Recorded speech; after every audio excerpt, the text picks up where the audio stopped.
Greetings, everyone. This is Terry Naturally with another edition of Terry Talks Nutrition. We're here every weekend, same time, same station. You can always find us here. We'd love to have you join us every weekend.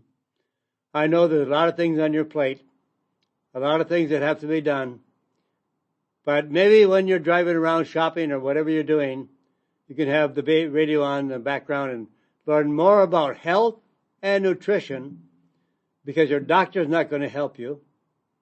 Your doctor knows nothing about health and nutrition. Drug companies, they want you sick. Why do they advertise so much on TV? In fact, they spend more money on TV and marketing their products than on science. Yes, because they want you to know that people are losing weight with drugs or whatever it might be, and that you'll eventually go to your doctor and ask for the drug. It's not up to the doctor anymore to prescribe to you. You are asking the doctor to prescribe for you because you see what you think are the benefits of a drug. And some people just don't get the side effects. Some side effects are so severe.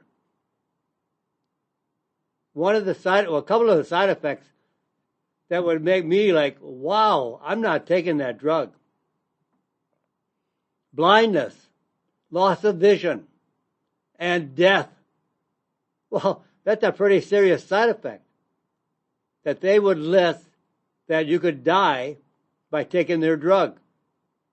Now, people are not falling along the wayside because they're dead, but since it's on the leaflet, they did experience that in studies that some people died from the drug. Well, you could be one of those that died from the drug. Why would you want to take such I just don't get it. I'm lost for words because I just don't get why people want to take drugs.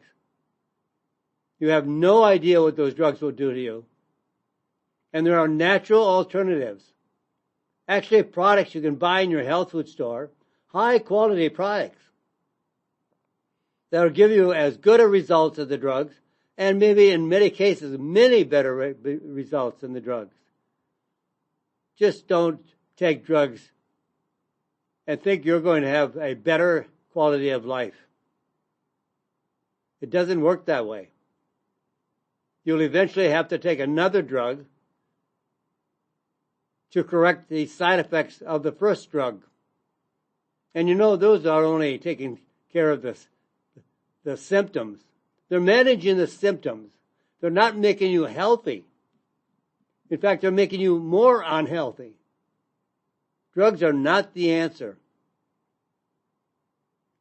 And there are so many benefits from natural alternative methods, botanical extracts, making sure you're getting all your vitamins and minerals, making sure your diet is a foundation of your health. Not a diet made up of refined carbohydrates, soft drinks, sugar, garbage, all the stuff that make us unhealthy. So we're already starting off bad because our diet is unhealthy. Our lifestyle is unhealthy. We're burning the candle at both ends. It just does not work. Now, you may not want to change. Well, that's your choice. You may not want to give up the junk foods. You may not want to give up the soft drinks. You may not want to give up the fast food. That's all your choices. You can't eat all that garbage, the junk, and expect to be healthy. And expect to avoid joint destruction, joint pain, cardiovascular health, heart attacks, strokes, all the things that could affect us when we are unhealthy. How can we do that? Well, some of the tips that we give here on the show will help you. In fact, some of the subjects today, we're going to talk about leaky bladder. Is your bladder leaking, dribbling? And what about childhood cancer and the exposure to pesticides? And now there's a connection between iron and long COVID. You know, after you've had COVID and there are no signs that you have COVID, you are not testing positive, you do not have an infection, but you still have side effects that are still current with you from the year ago or 2 years ago or 3 years ago when you had COVID. It's called long COVID because it never gives up. It never stops. You have side effects from the original episode of COVID. And did you know that drugs can cause dementia? Drugs can cause Alzheimer's disease. And then we're going to talk about DHEA, the nutrient of the day. I like DHEA. It's a hormone from the adrenal glands. And it helps to balance cortisol, the hormone that increases under stress and causes binge eating and stress conditions. And then here is observation and predictions on obesity. It'll knock you on your chair. Natural solutions for seasonal allergies. What can you do to get rid of allergies at the seasonal time? And then there's exercise that can cause cancer risk and side effects, or eliminate the side effects. What stops leg cramps? Well, we'll learn more about that on this show today. And if we're not, sometimes we just have too much to share with you, and we end up not getting all the topics of the day in our show today. But we'll always come back with more at the next weekend. So let's talk about how we can change our lives by changing our lifestyle. Now, our major problem, leaky bladder. New survey of over 1,000 women, ages 50 to 80 years of age. Over half of the women over 65. Now listen to that number. Over half of the women over age 65 and 43% of those ages 50 to 64 reported that they suffer from incontinence, leaky bladder. Some women have to wear an extra pad. Some people just cannot pass by a bathroom without stopping. And they just sometimes have a lot of stress if they are caught short of a bathroom. And 30% said they experience leakage nearly every day. And the most common triggers, 79% to 85%, said that coughing and sneezing triggered leaky bladder, dribbling. 64% said not having enough time to reach a bathroom. And 60% of the women said they were too embarrassed to talk to their doctor about their bladder problems. If you think you should, you should. Don't put it off. There's nothing embarrassing. We all have our issues. And we need to take care of those as best we can. If you think your doctor will be of help, talk to your doctor. And maybe if you don't want a drug, that's what you can decide then with your doctor's opinion. always talk to your doctor. I would say that most doctors want to listen. I know many are busy. The last report I saw was that a doctor saw and listened to a patient for only 6 minutes in their discussions on the problem that they were trying to share with their physician. So it's not easy, but you got to take the time to do it. There is an herbal solution for bladder problems in men and women, and it's a natural alternative, the natural herbal extract called Archangelica. That's an herb that grows primarily in Iceland. I've been there a few times, and I was there when they were harvesting the plant, which has been clinically studied to help reduce urinary tract infections and urinary tract frequency problems. How often you had to go. Can you slow that down? Can you reduce incontinence? Can you reduce how often you have to go to the bathroom? And this herb, Angelica, it's all herbal extracts have a primary name, like Angelica. And the species is Archangelica. So it's always 2 words, Angelica, Archangelica. And in clinical studies, this herb has been shown to increase bladder capacity. It means the bladder can hold more fluid, more liquid, before you have difficulty holding your urine, your water. And it can reduce the number of urinations at night. So what does this all mean?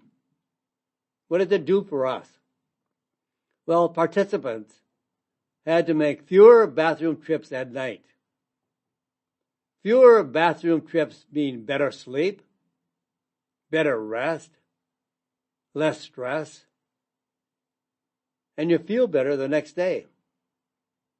Now, many men are taking a variety of herbal extracts for their prostate because they get up through the night 2, 3, 4, 5 times a night because they feel they have to go.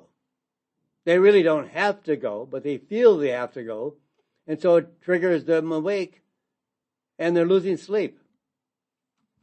So this herb that grows primarily in Iceland, in fact, it's been used as money, almost like that, like a barter, since the Viking times.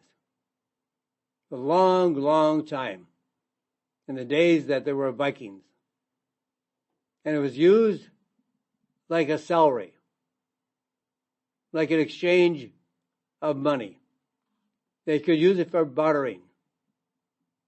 And it's used primarily for overactive bladder and stress incontinence.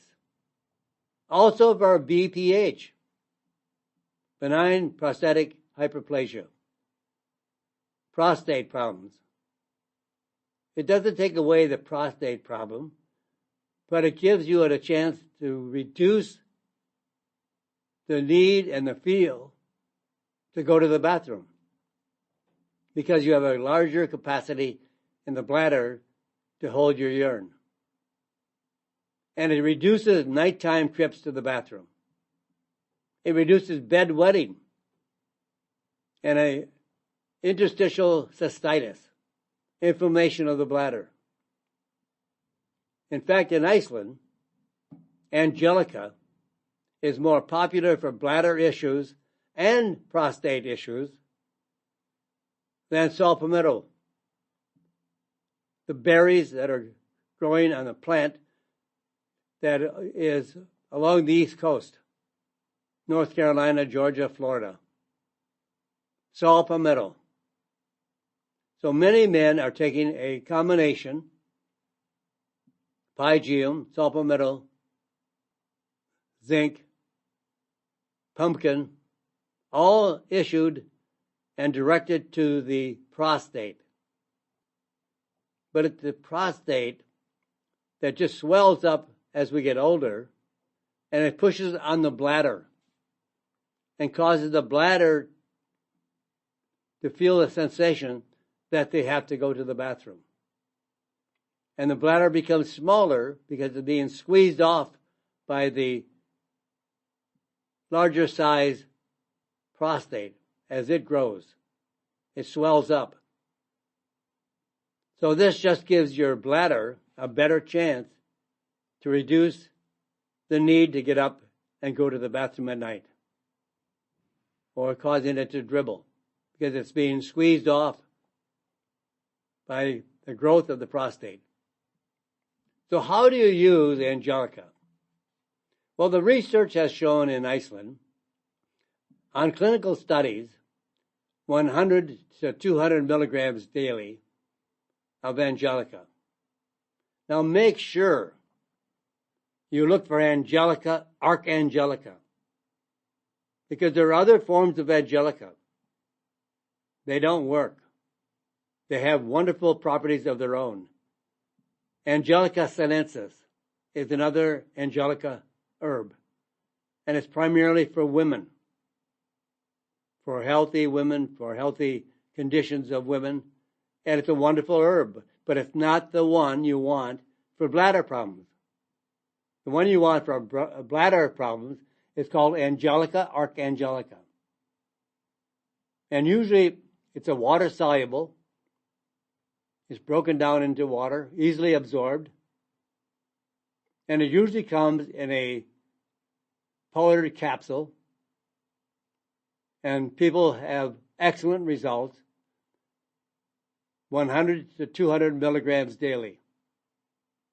If you have bladder problems during the day, take it in the morning, and that'll give you better results throughout the day. If you have bladder problems at night, take before you go to bed at night, and that gives you direct results, whether it's daytime or nighttime. Very safe. There are no adverse effects. So what about urinary tract infections? That's a little bit different. This does help, but there is better results. I should say maybe there are better results, because a bacterial infection in the bladder can also cause a sudden urge to urinate. So you don't want to put off why you can't urinate, or why you get a sudden urge to urinate, or you get pain when you urinate. You want to see your physician, because if you have infections, that's not good. If you are just having difficulty urinating, or urinating too often, not much of a problem. It might be very inconvenient, but it's not a life-threatening condition. Infections are. So you want to talk to your doctor to make sure that you know what you're going through. You want to know, you want to be diagnosed, you want to understand what's happening to your body, and then you can make better decisions. Don't let something go until it gets so serious that it causes complications. And infections are often painful, while overactive bladder is not. So for urinary tract infections, and many, many women have probably one in their lifetime at least, and many women have many through their lifetime. So for urinary tract infections, UTI, take 500 milligrams of cranberry extract, a compound known as D-mannose, which is a very unique form of sugar, plant sugar, not from the sugar bowl, but it's wrapped up in a plant, and then vitamin C. So if you can find a combination, it'll be all in one together. 500 milligrams cranberry extract, D-mannose, and vitamin C.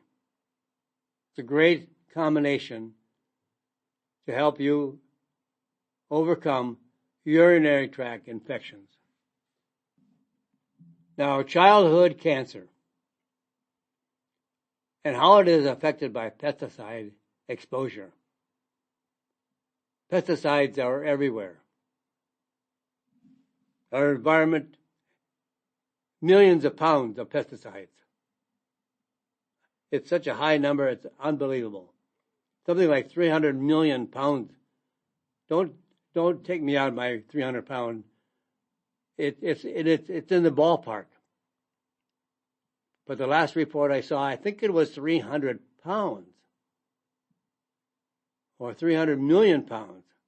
It was 300 million pounds of pesticides that are sprayed in our environment in a year. So what about pesticides and pediatric cancer, childhood cancer? The researchers in Nebraska looked at cancer rates in kids over the last 22 years. Nebraska is an architectural, it's where you plant a lot of crops. And children are exposed to both household chemicals and farm pesticides in the water, air, and even dust. Agricultural. Boy, that was a hard word to get out this morning. It's too early. And maybe I was too late going to bed at night. My tongue was twisted. But nonetheless, this is too serious not to share with you. The pediatric cancer rate in Nebraska is roughly 5% higher than the national average. Experts think due to pesticide exposure. The study found that exposure to multiple pesticides increased brain cancer by 36%. I hear a lot of kids being treated for cancer, brain cancer especially, and leukemia rates by 23%. And overall, pediatric cancer rates by 30%. Because children have a smaller body mass, and are still developing. Even just low exposure to toxins, pesticides, herbicides can have significant health risks for children. Many of the most potent pesticides used in Nebraska and throughout the U.S. actually are prohibited for use in other countries due to their known toxicity. You cannot buy Roundup in most countries in Europe. But they spray, as I said, I think it was 300 million pounds a year in the U.S. What does that do to our wildlife, to birds, to bees, insects? How does that really cause such a damaging effect in our environment? I hope the new administration does something about pesticide control to block it. Go back to the old way of farming, the safe way of farming. Maybe it takes more work. Maybe we'll have to make some adjustments. But pesticides are not the answer. Now we're going to talk about iron and long COVID. As I mentioned earlier, long COVID is a name given to the way COVID lasts forever. Now, we may not have a positive active infection from COVID-19, but we have some residual effects from COVID known as long COVID. Because as we have tested negative, we no longer have an active infection, which is commonly a upper respiratory tract infection. but we have still signs and symptoms and side effects based on having COVID. It might be a year, 2, 3 years later. It may even last for 1, 2, 3 years. So it's called long COVID. It lasts longer than the infection. So we'll come back in just a moment. We're going to take a break here at the bottom of the hour for commercials and let the station identify itself. And then we're going to come back up here to the top of the hour with iron and long COVID and see the effects of the two. Back right after this. Terry Naturally with Terry Talks Nutrition. Welcome back, my friends. We're back here with Terry Talks Nutrition. I'm Terry Naturally. We spent about an hour together, but there's a lot more to learn about health and nutrition if you go to my website, terrytalksnutrition.com. There you can learn more about all kinds of issues, indications, diseases, illnesses, whatever. I write a newsletter every week, and I send it to your email address. If you've subscribed and allow us to send it to you, I will send you a newsletter every Friday on a variety of topics. But also we archive those newsletters so that you can pull them up and read them anytime you want. And if you have a special indication or a special kind of disease you want to learn more about, you can go to the search section of the e-newsletters, type in whatever you want to learn more about, and maybe 1, 2, 3 or more emails will come up, which will give you more direction on the indication that you're interested in. It's also true for our radio show. We archive the radio show. So you can listen to more radio shows, read more newsletters, and get more information for your health and nutrition, not only through this hour, but a lot more on my website. The more you learn, the more you know, the more you're going to understand why it's so important to have a healthy lifestyle. As we know, 98% of all diseases, all unhealthy conditions, are caused by our choice of the lifestyle that we live. So we're talking now about long COVID and low iron levels. So for a year following their positive COVID tests, researchers regularly collected blood samples from over 200 adults. These samples were compared to samples from healthy adults who never had or who did not have COVID. And the results of this sampling was that 45% of the participants reported continued symptoms. Long after the infection was cleared, they continued symptoms for at least 3 months, and for some as long as 10 months. Now, versus healthy controls, the people with long COVID had elevated levels of inflammation that lasted for months. And as well, they had low iron levels. Iron is an essential mineral.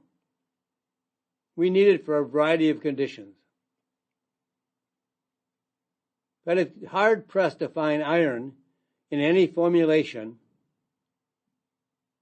in supplements today. It's so easy to shake people's confidence. Iron was in a study and reported that it caused, if I remember correctly, it caused heart disease or heart attacks. It was one study, and one very poorly constructed study, and very flawed that it did not provide results conclusively. So you will not, I don't think you'll ever find a vitamin and mineral supplement that contains iron. And we need iron. And it's really gotten a bad rap for a very poor study 20 years ago. And iron has never come back to be an essential nutrient. And lack of iron means that there are fewer red blood cells to carry oxygen throughout the body. That's what red blood cells do. And the oxygen is survival for us, survival for the body. Lack of oxygen could explain the continued fatigue that is a symptom of long COVID. It's one of the most common side effects of long COVID or COVID is the lack of iron. So how do you choose a really good iron supplement that's going to provide benefits for you? Well, first of all, let's talk about the one you don't want. There are some iron supplements that are very poorly absorbed. In fact, probably not at all in some cases. And it's why this always happens. It's the number one iron supplement that doctors recommend. The doctor has no idea about vitamins and minerals. Nothing. Zip. Zero. So you want to avoid ferrous. Ferrous means iron. Ferrous. Ferrous. Sulfate. S-U-L-F like Frank. A-T-E. Ferrous sulfate. Like sulfur. Ferrous sulfate. You want to avoid this. Why? Poorly absorbed.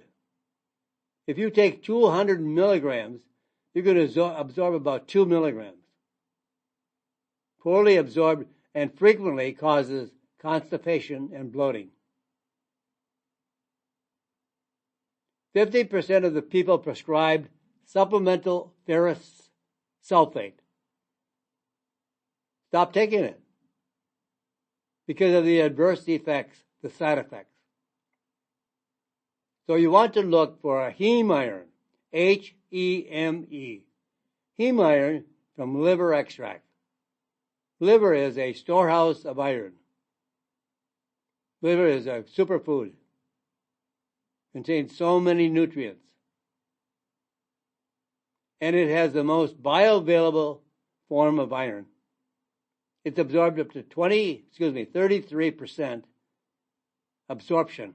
33% absorption versus about 2% or less for iron sulfate or any of the other salts of iron. It's well tolerated, few if any adverse effects. Lower dosages are effective. You don't need high dosages. And it's from an animal source. So the best one to look for is chelated iron. Chelated. C-H-E-L-A-T-E-D. Chelated. It means that iron is complex to something else. If you can imagine the claw on a lobster, the claw opens up and you can put something inside the claw. Chelated means claw-like. So the iron is actually inside the chelation process, which is primarily a protein. And chelated iron raises the hemoglobin and ferritin levels. Not as well absorbed as heme iron, but still 3 to 4 times more bioavailable than ferrous sulfate. And significantly fewer issues with adverse effects, especially regarding bloating and constipation, preferred by patients in comparison trials. Patients that were in trials that we're taking the real iron, the heme iron, or iron from liver. They preferred it over something as not effective ferrous sulfate. And one of the things that I always like to see, lactoferrin. Lactoferrin. Lacto means milk, and ferrin means iron. So lactoferrin is a protein extracted from milk or a variety of dairy products. So lactoferrin does not contain iron, but it manages the uptake of iron. It increases iron absorption. And sometimes that's all that's needed is once you take iron, you may not get the results you want. You want something that will direct the flow of iron into the right blood and make sure that it's increased the absorption and bioavailability. So lactoferrin manages your iron absorption. So about 100 to 200 milligrams of lactoferrin with a good source of iron will really make a difference in how you feel, the level of energy. So many people are just dragging through the day. When they had COVID, it was hard for them to get up, to get to the office or get to work or wherever they were occupationally applying their day. So they were just exhausted, tired from the infection. But then it never went away. After the infection was cleared and there was no longer a positive COVID-19, they still were not able to get over the severe chronic fatigue. Iron can do that. But make sure that you use lactoferrin with it, about 100 to 200 milligrams daily. And lactoferrin is a wonderful milk protein that is also antiviral, anti-cancer. It has a lot of extra benefits than just monitoring and managing iron. Extremely effective. Now this is crazy. Drug treatments that can also cause dementia and Alzheimer's disease. These are two brand new studies. I like to bring you information, but I always want to make sure the information I bring you is supported by science. It's supported by scientific studies, by clinical trials. I don't bring you my opinion. My opinion is not worth anything unless you have science behind it. And everything that we talk about on my show, we can reference to the science behind it. I don't give you my opinion. I don't give you my idea. And if I do give you my opinion, I will tell you this is my opinion. But all the stuff we share with you is based on science, based on it being used in a clinical trial, in studies, because that's the only way we know that it works.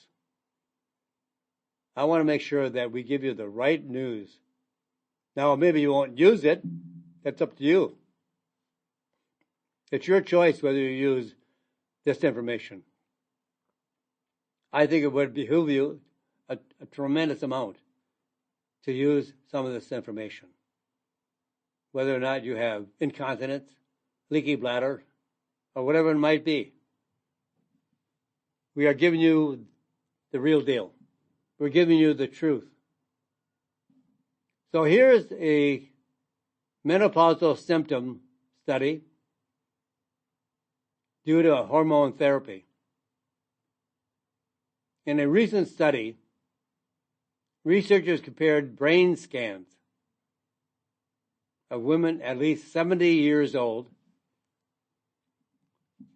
who had taken hormone replacement therapy versus women of the same age who did not take the hormone replacement therapy. The women who had been treated with hormones had faster accumulations of the protein deposits associated with Alzheimer's disease than women who had not received hormone treatment. A 2023 study of over 5,000 women in Denmark found as much as 74% increased risk of dementia. Now that I mentioned Denmark, I'm speaking of the country Denmark. So a 2023 study of 5,000 women found as much as 74% increased risk of dementia for women who took hormone therapy. For a long period of time, in fact many years, and a 20% increased risk of women using hormones for one year or less. How can you support your health through menopause? Black cohosh, spelled C-O-H-O-S-H, cohosh, black cohosh. It's an herb that was used many years ago in America. It's an American herb. Doesn't grow anywhere else around the world. It may now, maybe they planted it domestically, but black cohosh was an Indian herb. The Indians used it for years. And a very small dosage works extremely well. So black cohosh and another herb called rhodiola. I love rhodiola. Stress reduction, energy levels, elevated mood, feel good, feel fantastic. Maybe around 600 milligrams daily. But a combination of black cohosh and rhodiola, shown in a clinical study to reduce menopause symptoms by as much as 74%. Now, black cohosh does not need to be in a large quantity. It's interesting, the Indians used it years ago, just 40 milligrams of the powder from black cohosh. So they probably put it in some kind of a dish and pounded it until it was powder. And just used a very, very small quantity. Today, because it's standardized for the active compounds, you only need about 13 milligrams. Very potent, but no side effects. The only side effect, it will take away your hot flashes, night sweats, irritability. Black cohosh works extremely well. Now, don't take it for a week and say, oh, it's not working. I still have my hot flashes. You got to give it at least 3 months. You know, your body has to adjust to whatever changes you've applied to it.